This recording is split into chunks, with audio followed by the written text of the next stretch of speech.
Muchas gracias. Pues muy buenas tardes a todos de nuevo. Vamos a iniciar la sesión correspondiente a Estéticas Contemporáneas 2, de la que desgraciadamente se nos ha caído uno de los participantes, José Luis Baravalle, de manera que siguiendo las directrices que han marcado los responsables del Congreso, seguimos adelante con las intervenciones que sí tendremos. La primera de ellas corre a cargo de Pablo Fessel, que es profesor de la Universidad de Buenos Aires, y a quien le cedo la palabra de inmediato porque tenemos toda la información en el libro. Cuando quieras, Pablo, por favor. Muchas gracias, Carlos. Bueno, voy a comenzar por compartir, perdón. Voy a compartir el PowerPoint. Un segundo.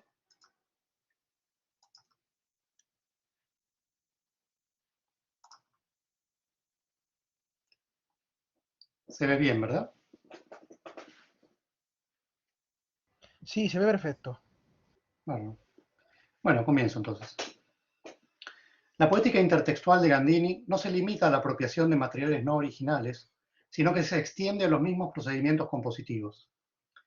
En escenas para piano y orquesta, la fuente, tanto de los materiales como del procedimiento, confluye.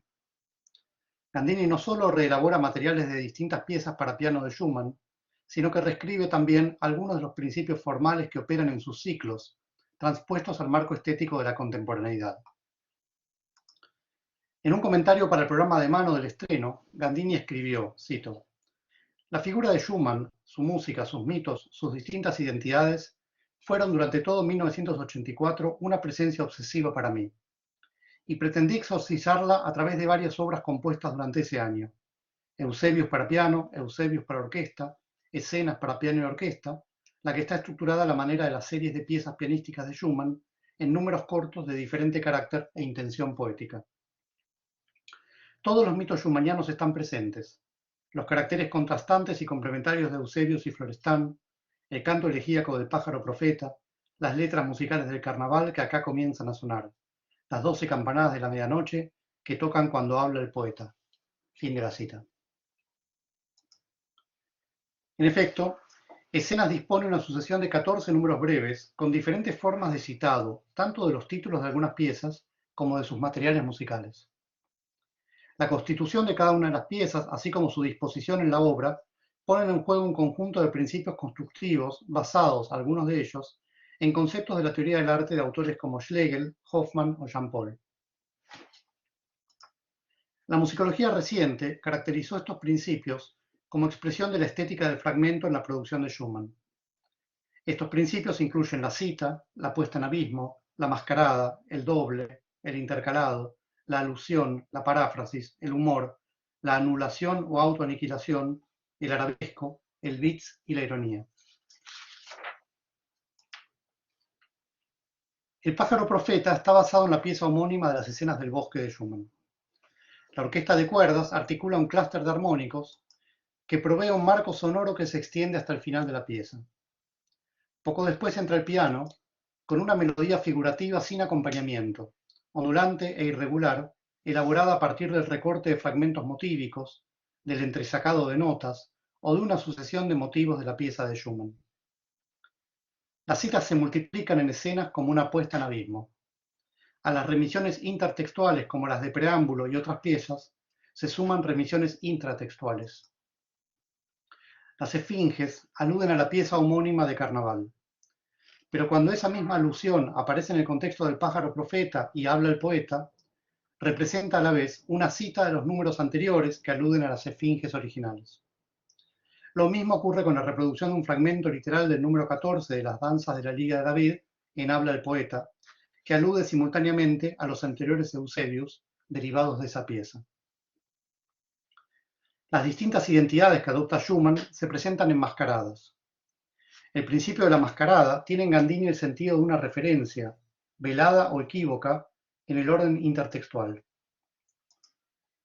Preámbulo, la pieza que abre escenas, toma el nombre de la pieza que abre Carnaval, pero se trata en verdad de una relectura del número 18 de las danzas. Arabesco no tiene relación con el opus 18, sino que se basa en el número 5 de las danzas. Lo mismo ocurre con intermezzo, casi demasiado serio o arlequín.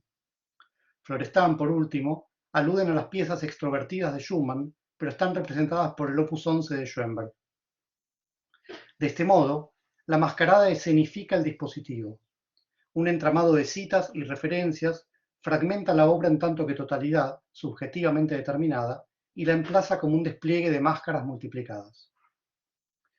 Gandini musicaliza asimismo la figura del doble de Jean-Paul. De los 14 números que forman escenas, 8 constituyen pares de piezas que, con idéntico nombre, se relacionan ante todo por la fuente de los materiales apropiados. Cada una de esas piezas dobles reescribe los mismos materiales de otro modo.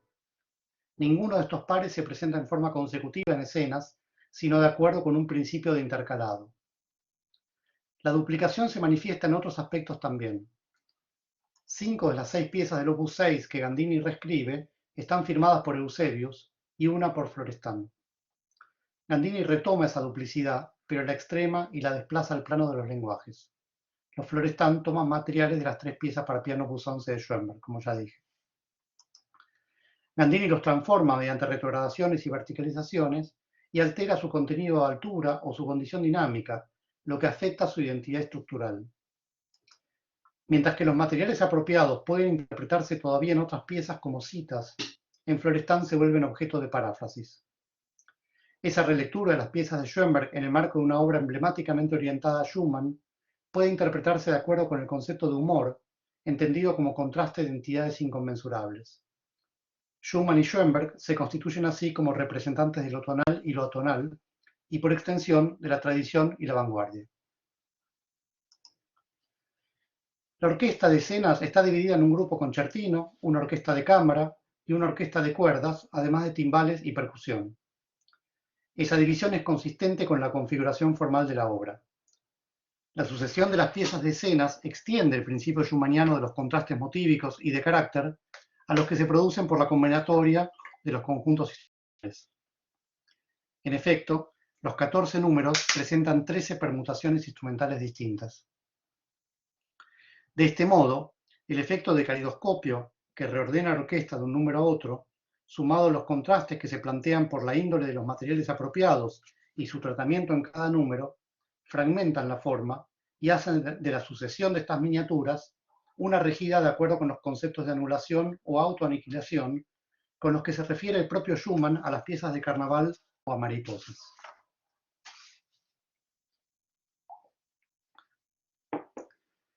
Los 2 Eusebius se basan en el número 14 del opus 6 de Schumann. La pieza está reproducida estructuralmente en su totalidad, es decir, en toda su extensión, con la misma métrica y casi la misma configuración de ataques. Bajo el régimen de un filtrado, Gandini selecciona algunas de las notas de la pieza y elide otras. Las notas conservan en términos generales su disposición original, pero se modifican sus modos de ataque, duraciones y dinámicas.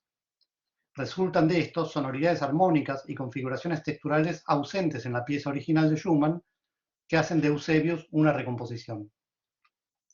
Quiero pasar ahora el audio del tercer número de escenas, que es el primero de los 2 pares del par de Eusebius, ¿verdad? Sería el tercer número de la obra, es la primera versión de Eusebius.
Bien.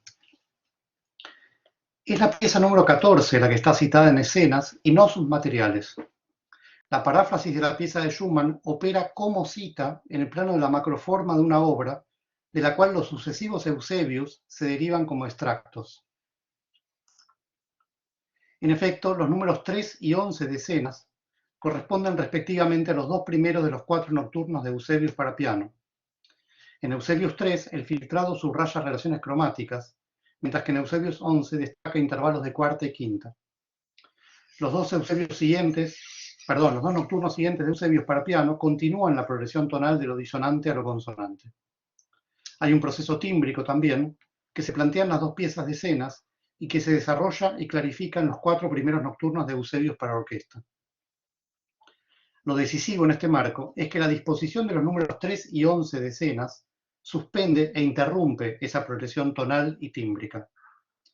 Los Eusebios de escenas, intercalados y fragmentarios por relación con el progreso que se consuma en los Eusebios posteriores, pueden interpretarse como relectura del arabesco.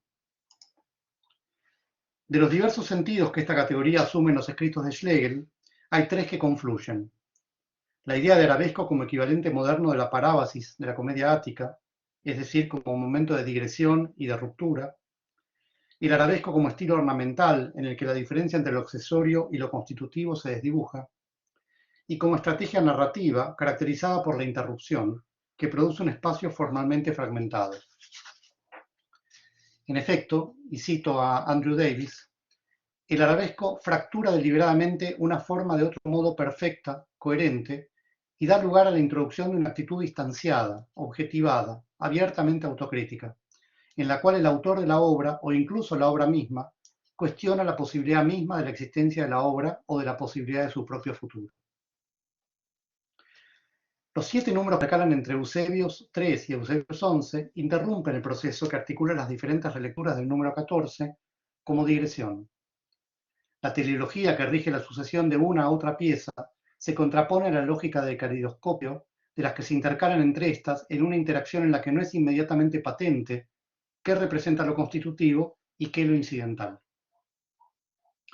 Estructurada a partir de 7 eventos, habla el poeta, el último número de la obra, despliega un proceso de incremento de densidad y complejidad textural, dado por la incorporación sucesiva de configuraciones en una estratificación en la que termina por intervenir todo el orgánico involucrado en los números anteriores.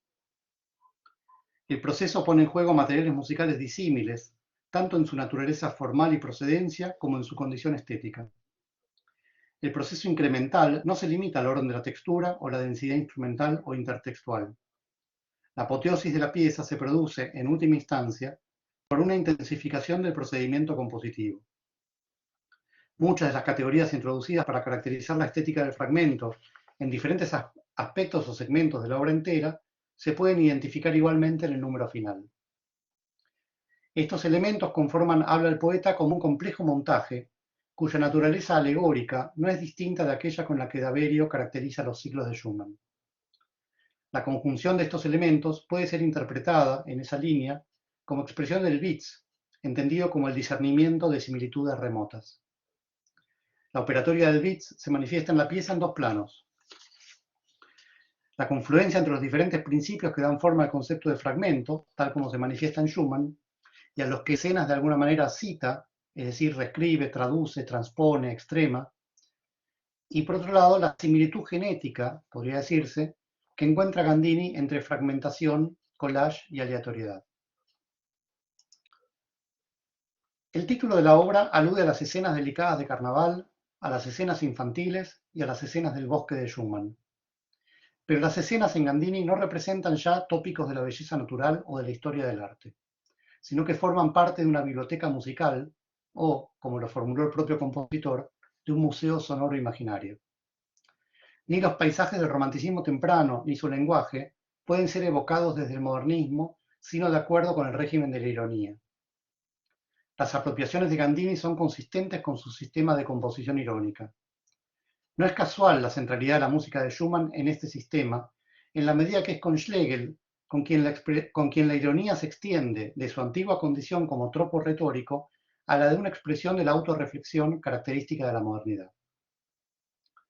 Las relecturas de Gandini ponen de relieve su posición irónica respecto de la historicidad de los materiales musicales. El doble nivel de la cita, como cita del material y cita del procedimiento, se corresponde con la relectura irónica de una música originalmente irónica. En escenas, la proliferación de la intertextualidad de Schumann en clave de collage y la relectura de su estética fragmentaria en la aleatoriedad final permiten a Gandini recuperar segmentos de la tradición musical estigmatizados por la vanguardia, con un distanciamiento que atestigua la modernidad de su enunciación. Gandini reescribe así los dualismos de Schumann y Schlegel en uno de tradición y modernismo. Lo irónico de esta perspectiva no reside solamente en la relación con un repertorio, sino en una música que problematiza su relación con el lenguaje y con su historia en el mismo momento en que se configura como enunciación. Gandini construye en escenas un dispositivo que subraya esa actualización de la tradición. La crítica del concepto modernista de material tiene así una formulación estética. Muchas gracias.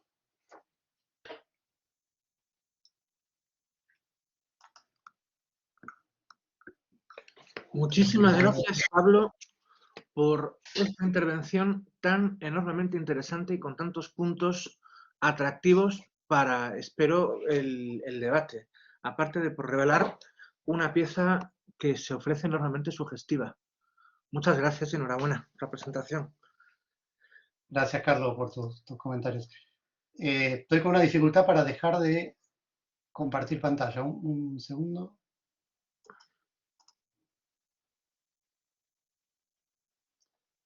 No sé si Juan Carlos me puede ayudar. En la parte superior del cuadrado negro hay un circulito con un cuadrado dentro. Vale. Ya está. Listo. Muchas gracias. Gracias. Bueno, y como tenemos a continuación, estaban previstas dos intervenciones sobre Mariano Etkin, compositor a quien se ha dedicado además el reciente sexto encuentro internacional de piano contemporáneo que se celebró en noviembre en el Conservatorio de La Plata, en Argentina, en versión online. Y contamos al menos con la segunda de las intervenciones, a cargo de Agustín Antonio Rodríguez, y precisamente va a ocuparse de la temática de la identidad a partir de este compositor. Agustín, Hola, ¿qué tal? por favor, buenas tardes. Buenas tardes. Bueno, gracias. Leo el trabajo, el texto. El problema de la identidad en los escritos de Mariano Etkin, perdón, y tengo que compartir también.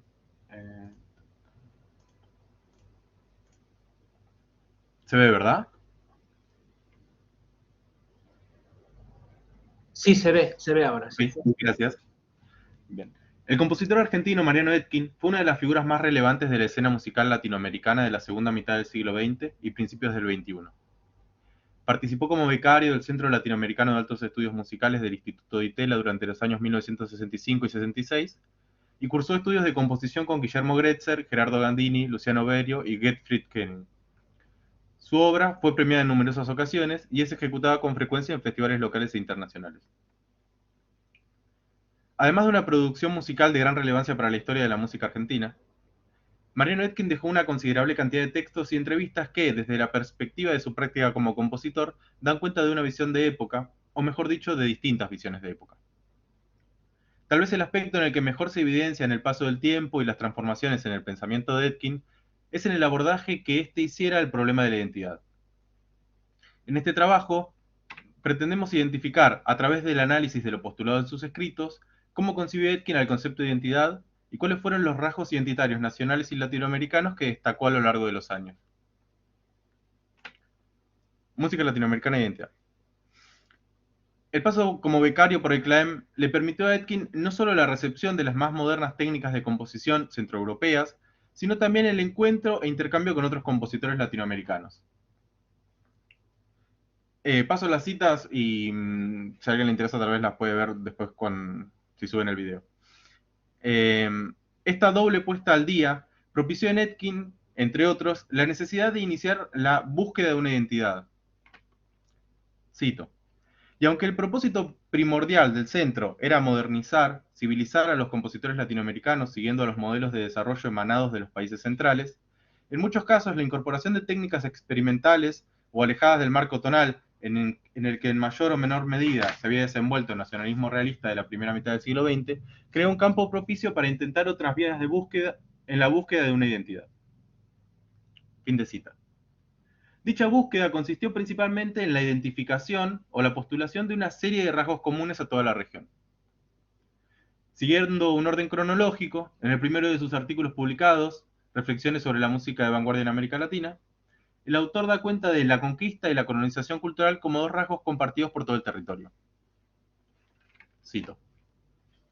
La colonización cultural, que comenzó con la conquista española de América, motivó una música que reprodujo en países subdesarrollados y dependientes las tendencias y problemáticas de los sucesivos países colonizadores. Fin de cita. En esta línea, en el artículo de los espacios de la música contemporánea en América Latina, escribió que, cito, lo que sí es común a todos los países latinoamericanos es la falta de una tradición artística entendida en un sentido estrictamente europeo. En ambos escritos, se observa que la necesidad del surgimiento o de la búsqueda de una identidad nacional o latinoamericana funcionaba como respuesta a una tradición marcadamente dependiente de las tendencias centroeuropeas. El otro rasgo común que Etkin plantea en el artículo del año 1986 es el de la superposición. Cito. La superposición del mundo europeo y el mundo autóctono produjo en el campo de la música culta, en lo que va del siglo XX, fenómenos de significación y valor diverso. Fin de cita. Así, si bien la superposición y la colonización cultural son comunes a toda la región, la manera en que éstas se materializaron en cada zona derivó en prácticas heterogéneas, al menos en lo superficial. El concepto de superposición pareciera contradecir las ideas anticolonialistas planteadas por Etkin, ya que expresa el vínculo entre lo autóctono y lo europeo, desligado del choque que representó la conquista. Es posible que el término elegido responda a la necesidad de vincular las ideas políticas del autor con su pensamiento musical, ámbito en el cual la idea de superposición es más apropiada. Alrededor de México, texto escrito en el año 1991 como homenaje al compositor Silvestre Revueltas, son tres los rasgos destacados: la interrupción, el rechazo a las grandes formas y la repetición. Estos problemas de índole sociocultural, identificados a partir de sus visitas a México, son puestos en diálogo con las estrategias formales de los compositores latinoamericanos, siempre con el objetivo de identificar o postular puntos en común. En El hombre que está solo y espera, de 1997, se observa un marcado cambio de énfasis. Etkin acentúa en este caso la heterogeneidad de la región por sobre los rasgos comunes. Cito. Entre las más groseras simplificaciones que afectan a la relación entre Latinoamérica y Europa, figura la de suponer que Latinoamérica es una unidad cultural y que su arte tiene una especie de sustrato común. Fin de cita. Esta ausencia de una unidad cultural o un sustrato común, sin duda representa un cambio significativo respecto de lo que planteara en 1986 como problemáticas culturales diversas. Lo que sí mantuvo constante fue la idea de que dichas heterogeneidades, más allá de su relevancia, fueron causadas por la forma en que la inmigración afectó a cada país. Cito. Si bien el continente americano produjo un fenómeno único en cuanto a la gran integración de las sucesivas olas inmigratorias con el suelo de adopción, está claro que la fuerza y proveniencia de esas olas y el momento de su llegada, así como la mayor o menor supervivencia de los pobladores precolombinos, dieron características totalmente diferenciadas a los países de la región. Fin de cita. Nótese como en la cita anterior ya no se refiere a Latinoamérica, sino que habla del continente americano. Esta decisión no es menor, sino que representa la toma de una postura que sostendrá a lo largo del texto, aún a retomar los rasgos que antes atribuyera a Latinoamérica. Cito, es evidente que hay dos conceptos complementarios que son esenciales para comprender la cultura americana. Uno es el de migración y otro es el de interrupción. Fin de cita. En esta misma línea, problematiza el origen de la palabra Latinoamérica, planteándola como uno más de los elementos heredados de Europa, de acuerdo a intereses también europeos. Cito, uno no es tanto lo que desea ser, sino más bien lo que los demás y la historia determinan que sea.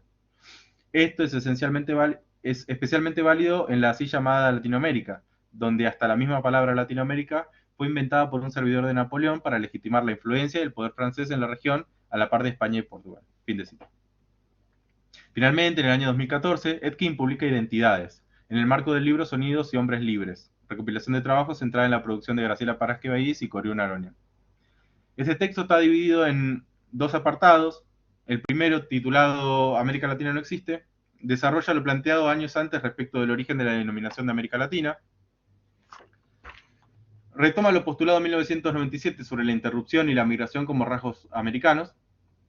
Y enuncia, posicionándose ahora por fuera de la discusión, como, cito, constantes que fueron elegidas por estudiosos e investigadores como rasgos que definirían una identidad latinoamericana, fin de cita, al, cito, predominio de lo sensorial sobre la abstracción y la especulación, y una complejidad que no deriva de la elaboración de los procedimientos, sino de la riqueza y ambigüedad de los materiales.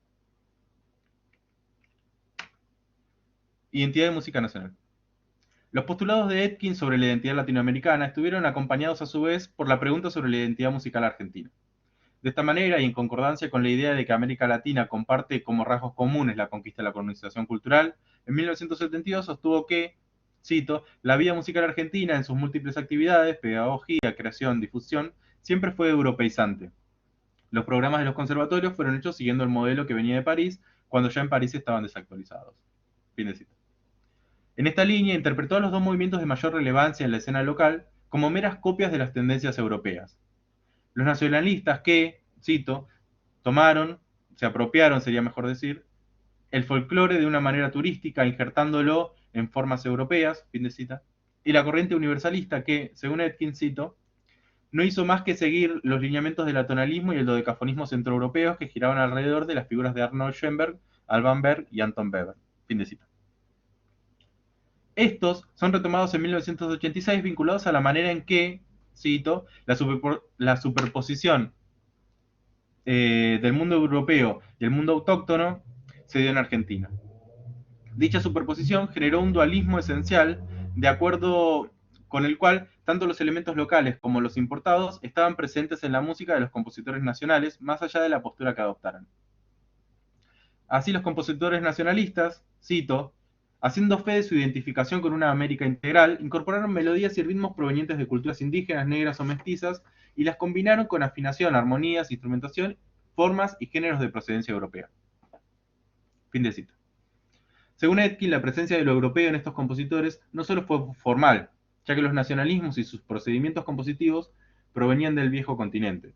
Cito, esta técnica de inclusión de materiales preformados con una fuerte carga evocativa y que no se funden con otros elementos de distinto origen para dar lugar a algo nuevo es, desde luego, muy antigua en la música occidental. Fin de cita.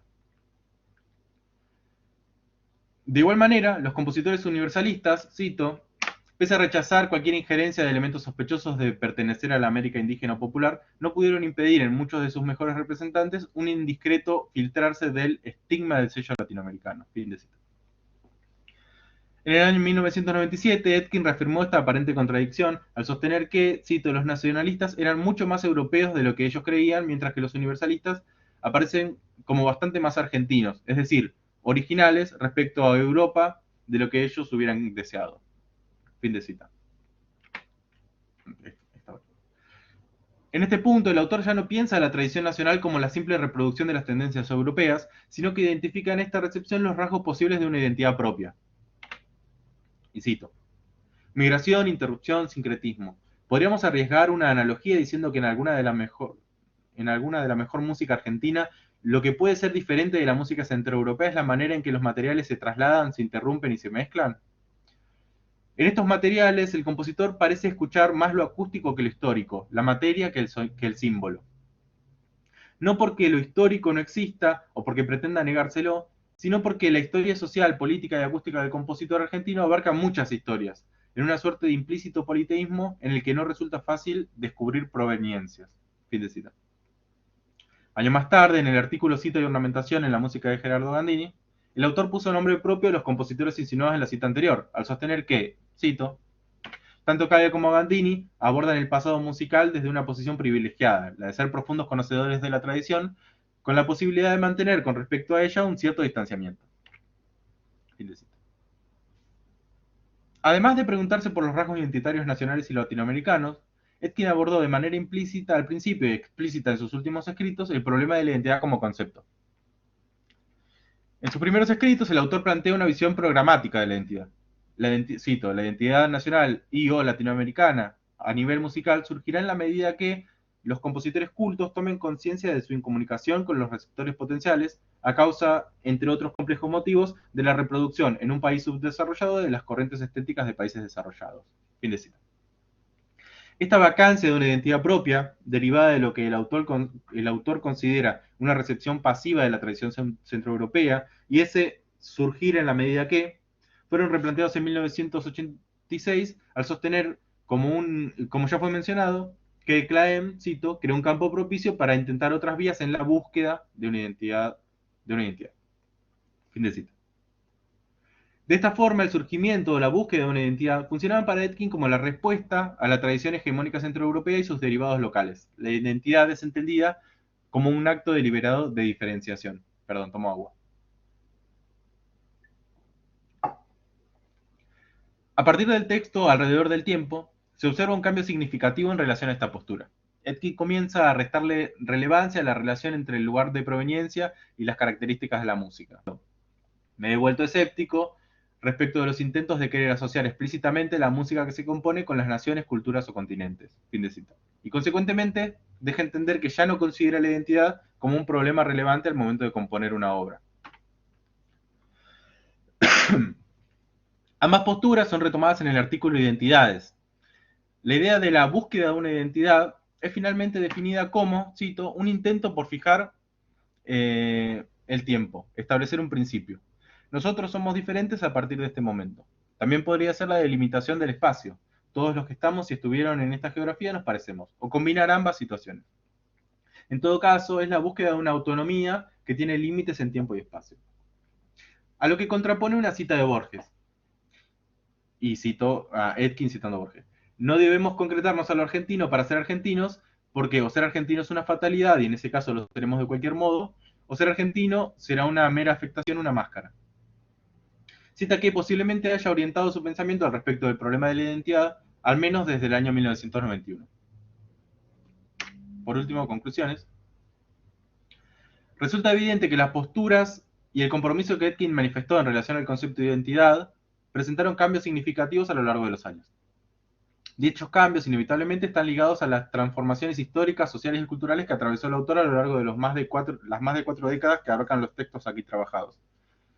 Y aprovecho para aclarar que los textos son de índole bastante heterogénea. Hay desde un artículo publicado en un diario hasta artículos de revistas de investigación que son más ensayísticos y otros que son específicamente de análisis musical. Sí.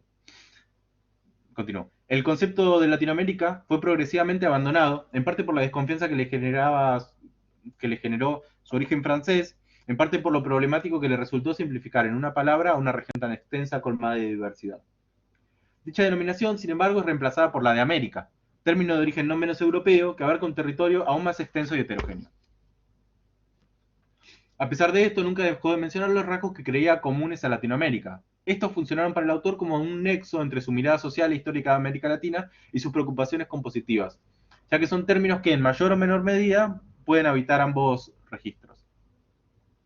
Inversamente a lo que ocurre con el problema de lo latinoamericano, la pregunta sobre la música nacional fue cada vez más relevante en su producción teórica.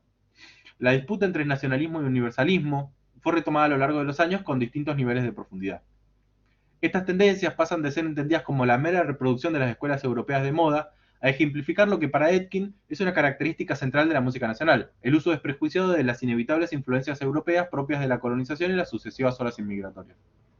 Este particular modo de apropiarse es identificado también en la música de Gandini y Kyle como parte central de su producción y podría ser rastreado en la música de Etkin, sobre todo a partir de la década de los 90, época en la cual comienzan a distinguirse las citas y referencias a la música centroeuropea. Por último, el concepto de identidad pasó de ser considerado como un acto activo de diferenciación, la causa por la que uno pertenece, a ser entendido como una fatalidad, es decir, la consecuencia de pertenecer. Si bien esta postura le permitió a Etkin desentenderse al momento de componer de sus preocupaciones identitarias, estas permanecieron presentes en sus ensayos. El problema de la tradición, su indefinición y la necesidad de construirla discursivamente nunca dejó de ser para el autor un debate abierto. Fin.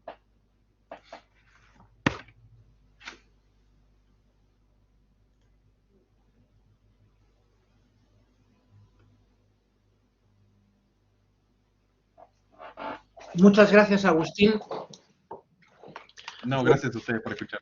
Este recorrido tan interesante sobre una cuestión tan llena de sugerencia como la identitaria y desde la perspectiva de un compositor donde eso, como has mostrado, es capaz de trazar un recorrido con unos cuantos recovecos. Me ha parecido muy interesante la manera de exponer ese recorrido y su complejidad. Y además pienso que tiene puntos de contacto con la intervención anterior, especialmente en una de las últimas ideas que, si no he entendido mal, apuntabas que podría ser el uso desprejuiciado de la apropiación de elementos de origen europeo dentro de esa creación, ¿no? Como un estadio último.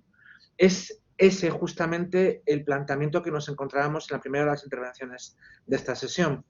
Y por eso me gustaría preguntar a los dos oradores, como quizás un primer punto para desarrollar a continuación, si estáis de acuerdo, ¿de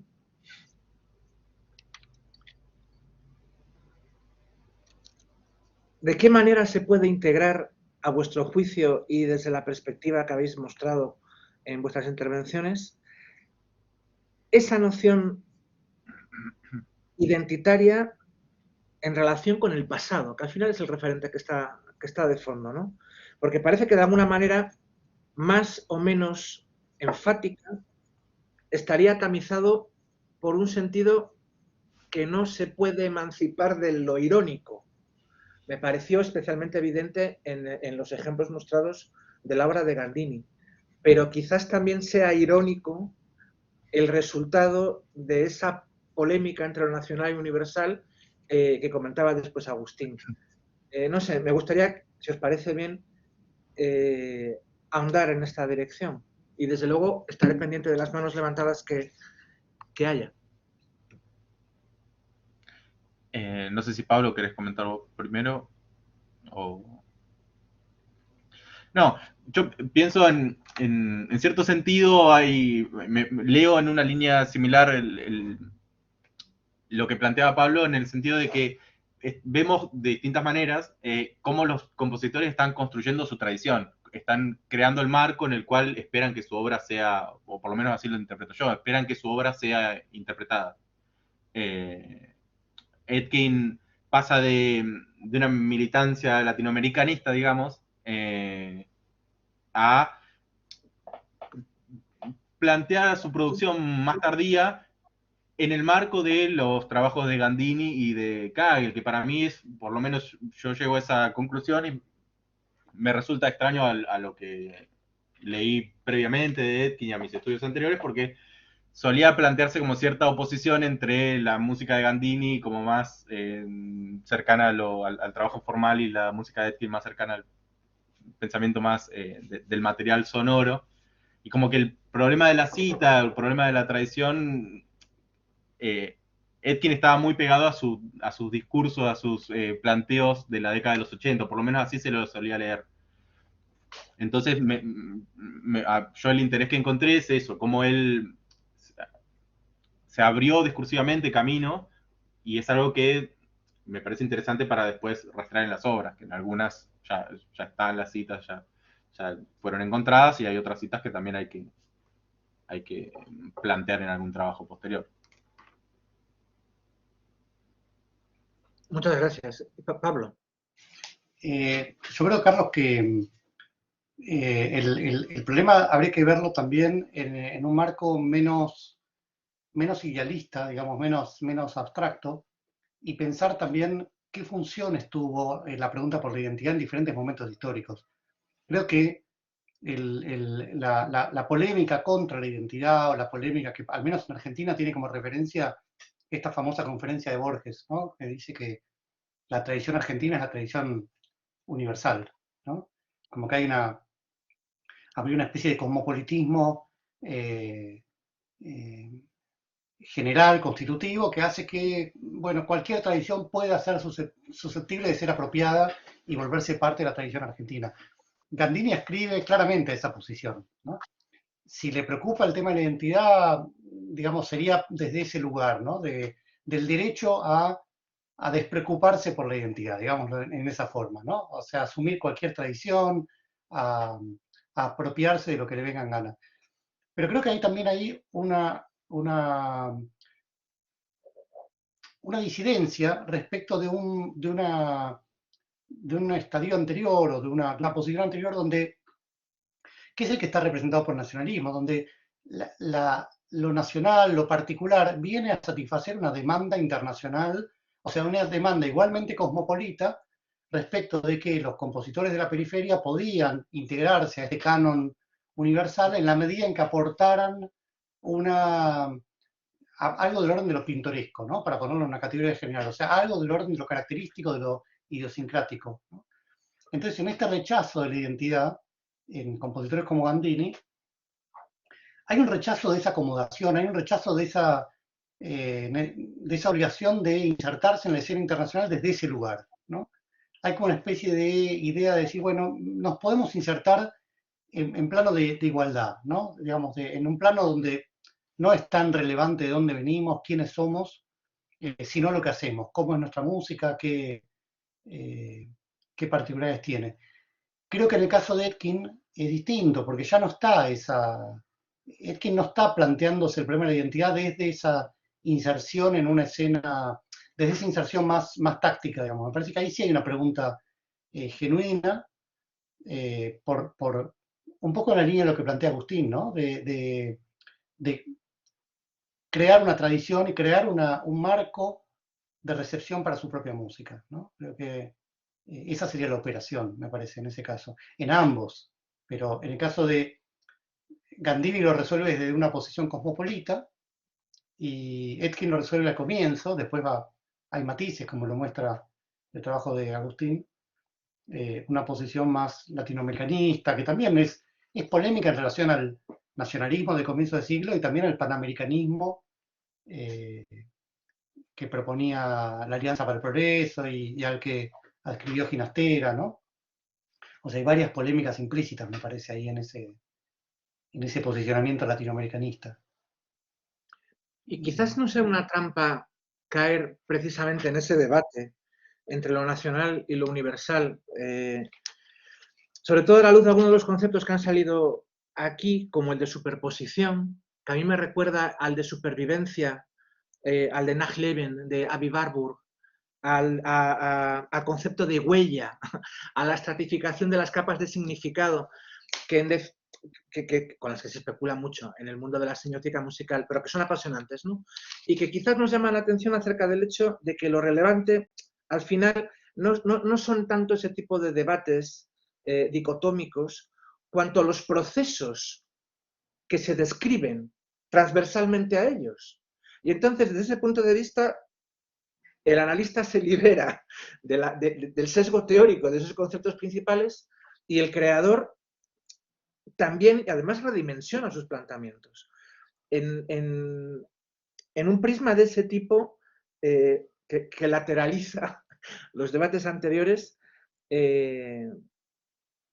bueno, lo interesante es el proceso, y quizás es el proceso el que marca la identidad, independientemente de esas disquisiciones muy pequeñas, quizás, de si nacionalmente o universalmente. Se puede sacar hilo a este tipo de ideas, especialmente conectando otros compositores con otros de su entorno, porque es algo más amplio, evidentemente, ¿no? Yo agregaría, Carlos, si me permitís, no solamente los procesos, sino también las funciones que asume la problemática, que son diversas, ¿no?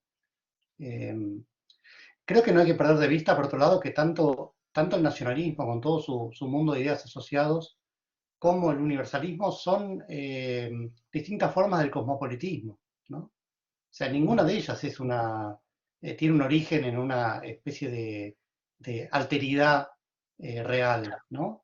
Son formas diversas de una misma estética cosmopolita, ¿no? Claro. Creo que no hay que perder de vista eso. Sí. Uh-huh. Es justo la clave, me parece. La ausencia de alteridad, realmente, al entrar en ese debate. Me gustaría preguntar si alguno de los que están presentes quiere plantear alguna pregunta sobre todo esto, sobre algún aspecto. Además, de manera concreta, las ideas particulares que se han presentado sobre cada uno de los compositores pueden dar para muchísimo también.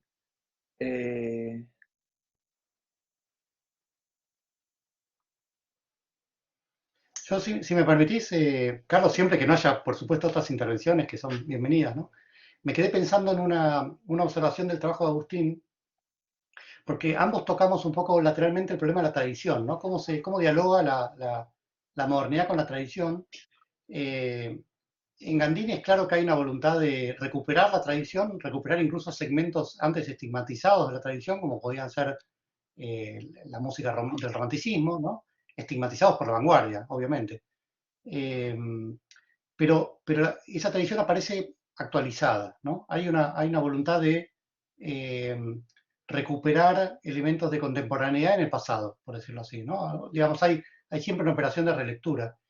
Y creo que en el caso de Mariano, es interesante porque, como dice Agustín, él recupera estas figuras de Gandini, de Kagel, pero también los relee bajo términos de sus propios intereses que tienen que ver con esta concepción de la pura materia, ¿no? Digamos, es como una especie de tradición deshistorizada, por decirlo así. Es como un gran reservorio de materiales, pero cuya condición contextual se pierde, ¿no? Me parece que en el Sí, análisis que Etkin hace de los Eusebios es muy claro eso. yo tengo la sensación de que en ese sentido, ¿no? Etkin, por lo menos como pienso los textos que analicé en relación también a las obras que he trabajado, la idea de identidad o de tradición, por lo menos en sus últimos años, es un concepto de identidad más bien personal. Deja de pensar ya en lo que es la identidad latinoamericana o nacional, y las cosas que cita, los fragmentos musicales que cita, no son de la tradición, no está discutiendo con la tradición europea, está discutiendo con las obras que a él lo interpelaron en su juventud, a lo largo de su vida, y cómo esas situaciones que lo atravesaron, él las vincula con fragmentos musicales que le resultaban interesantes. Digo, hay una apertura en ese sentido. Esa es por eso también pensaba en que construye una tradición en la cual él espera que se lea su obra, porque es un poco la que legítimamente él considera que es la que le da fundamento, calculo. Sí, es el mismo caso que Gandini, ¿no? Es su biblioteca en última instancia. Es su propia historia personal en lo estético, ¿no?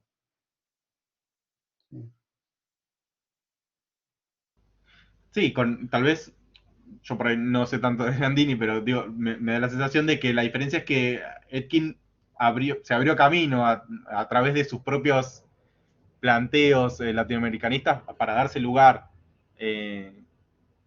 a incluir ese tipo de repertorio, que antes estaba como velado, hasta que aparezca hasta que alguien encuentre una cita anterior al 88 por ahí, calculo que estaba velado. Veo que no se nos anima nadie a sumarse al debate y me temo que nosotros tres podríamos seguir todavía un rato. Por mi parte no hay mayor inconveniente, pero vuelvo a intentar invitar a que alguien más se nos sume al debate. Sí, Adolfo. Adelante, Adolfo.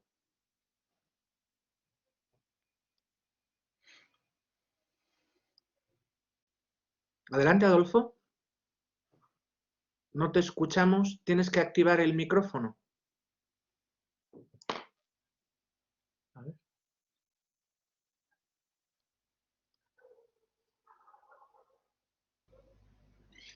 Perdón, ahí adelante.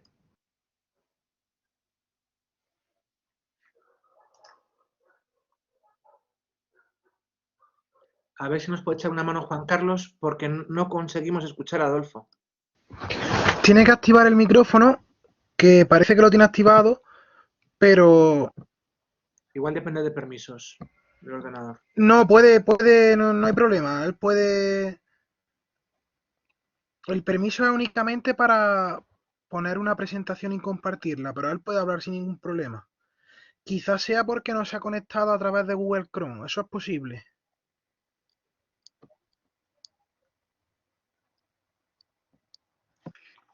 Tal vez puede por chat, ¿no? Hacer una pregunta o Sí, eso también puede tampoco, poner por el chat la pregunta en cuestión, por supuesto. digo, es una pena, pero si no, la otra es esperar que se reconecte desde otro programa. Bueno, perfecto, sí, por favor, por el chat y así lo seguimos enseguida. Porque a todo esto de lo que estamos hablando, como gran tema de fondo, es las contradicciones propias de la posmodernidad, con todos los múltiples hilos de los cuales es posible tirar, ¿no? Vamos a ver si encontramos la pregunta. Que yo entiendo que además será la última si nos queremos sumar después al aquí, muy bien. Quizás Gandini es más explícito respecto a la selección de materiales del pasado, en este caso Schumann. En Etkin, el material es más universal. Desde mi punto de vista, sí, claro. No remita a nada concreto.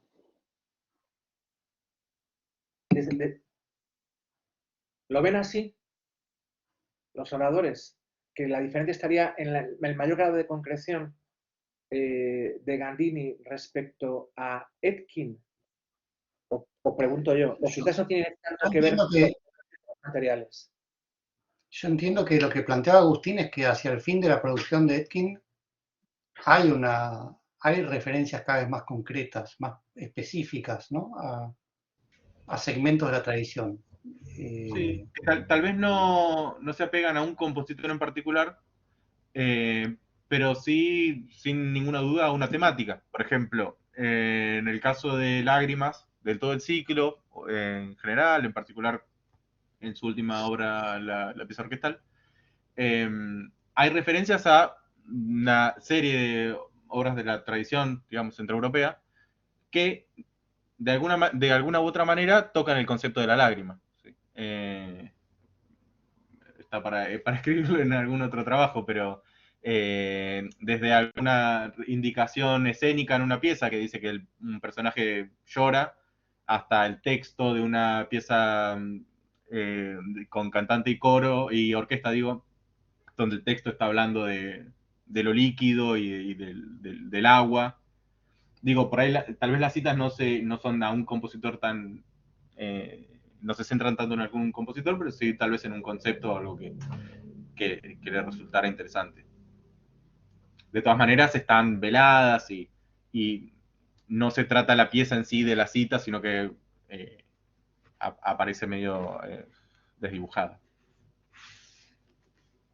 De nuevo, quizás por lo que implica en especial el acto mismo de poner en juego esos elementos dentro de la obra, el proceso de ponerlo, de actuar con ellos y asignarles una función, que es lo que los recontextualiza, lo que los Claro. reconfigura desde el punto de vista semántico.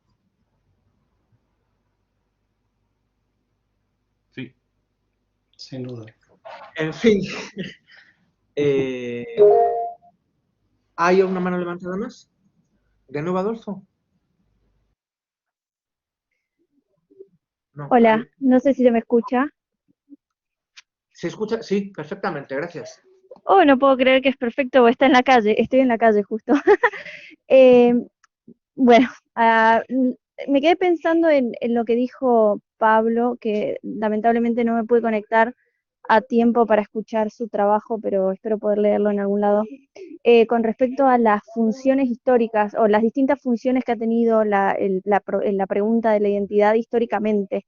Y me quedé pensando si tienen algo para comentar acerca de la situación actual con los compositores que están trabajando ahora que han sido alumnos de Etkin o de Gandini.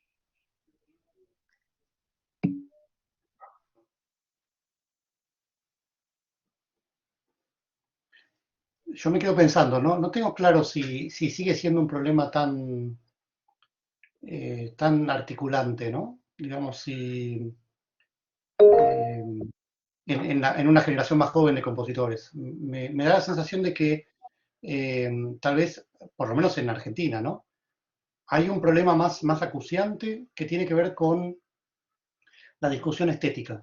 ¿Qué es una obra? ¿Qué es la música? ¿Qué diálogo se establece con otras artes? O incluso una discusión sobre su propia especificidad, ¿no? Digamos, esta idea de ya ni siquiera pensar la relación entre artes distintas como transdisciplinarias, sino como algo constitutivo. Me parece que esas son eh, tal vez preocupaciones más fuertes que una preocupación por la identidad en cualquiera de sus formas. Pero bueno, no es algo que tenga estudiado profundamente, simplemente una impresión así un poco general. No sé, Agustín, si tenés una posición sobre esto.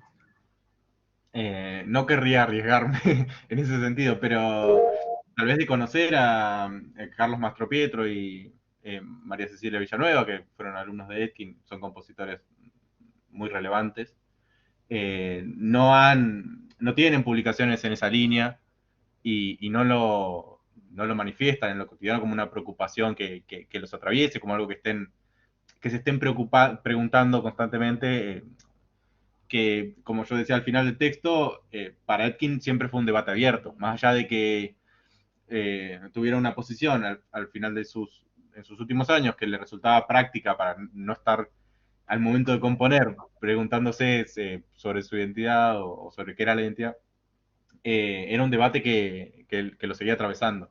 Y tengo la sensación de que ya no se preguntan tanto y están más preocupados por otras cosas. No sé cuál.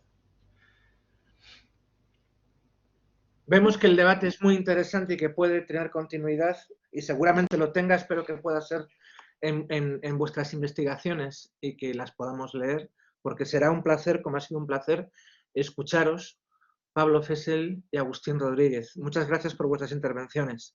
De nuevo. No Gracias, tenemos Carlos. margen para más intervenciones.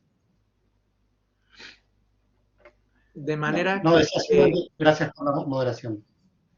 Sí, Muchas gracias. gracias. Y a los comentarios también. Muchas gracias. Y creo que dejamos en manos de Juan Carlos el que pasemos a cerrar la sesión, entre otras cosas, para poder sumarnos a la de clausura. ¿Es así, Juan Carlos? Efectivamente, ahora justamente vamos a finalizar la grabación, ¿vale? Y en el momento que finalicemos la grabación, abandonamos esta sala y nos vamos todos al aula número 1, ¿de acuerdo? Muy bien. Estupendo. Nos vemos ahora en el aula número 1. De acuerdo.